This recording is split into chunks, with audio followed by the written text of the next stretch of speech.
Қайырлы күн баршаларыңызға. Бүгін сіздерге ИП-ның жабылғаны туралы мәліметті қарау туралы видео саламын. Немесе ИП-іңізде қандай да бір қарызыңыз бар жоғын тексеру үшін видео көрсететін боламын. Көп жерде ИП-сын жабады да соңын тексермейді. Сондықтан ИП-ны жаптыруға жіберген кезде міндетті түрде ИП-іңіз жабылды ма, жабылған жоқ па тексеріп алыңыз.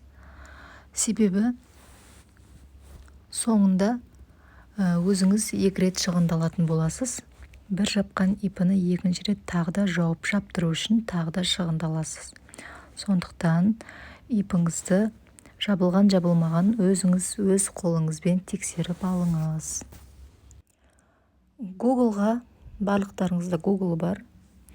Google-ға kgd.gov.kz деп қазақшалап жазамыз. Сол кезде ең бірінші kgd.gov.kz сол ең біріншін басамыз. Комитет государственных доходов дегенді. Төменге қарай жылжытқан кезде поиск налогоплательщиков деген тұрады. Соның үстін басамыз. Басқан кезде жоғар жақта көк сызық тұр. Ашылып атқаны. Осылай ашылады. Және ол жерге өзіңіздің иініңізді жазасыз. Немесе ИП-іңіз бар жоғын тексеру үшін кез келген иінді жазсаңыз болады. Мына жерде мостты, көпірлерді белгіле деген осылай тексеру сұрақтары болады.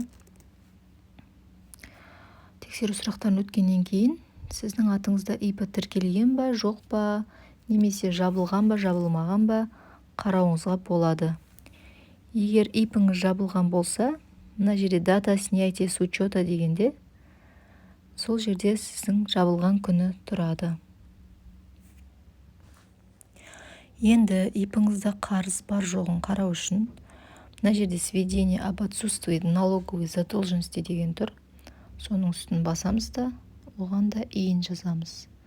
Я не робот дегенді белгілейміз. Получить результат.